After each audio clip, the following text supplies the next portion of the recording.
রাধারানী হলো গোবিন্দের রূপ ধারণ করতে। রাধারানী থেকে ডেকে বলছে, আরে ও নিয়মিতা ও বিষমে আই থেকে যা রঙ্গ যতই আমার প্রাণনাথ গোবিন্দ। প্রত্যেক চিত্রের মধ্যে আমি আমার গোবিন্দকে দর্শন করছি।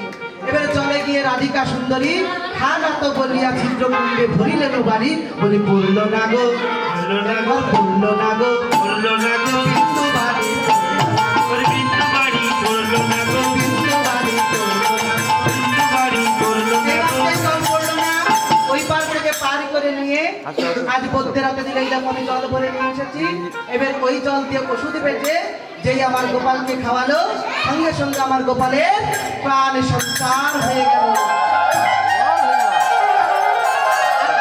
প্রাণ সঞ্চার হয়ে গেল তখন বললো, এই বৃন্দাবনের মাঝে আমরা রাধারানীকে কলঙ্ক দিয়েছি। রাধারানী কলঙ্কিনী নয়, রাধারানী হচ্ছে মহাসতী। রাধারানীর কলঙ্ক কি হলো? মচন হলো। এদের মানুষটা বললো, রাধে তুমি একটু আমার গোপালের বামে গিয়ে দাঁড়াও, একটু আমরা যুগল মূলক দর্শন করি।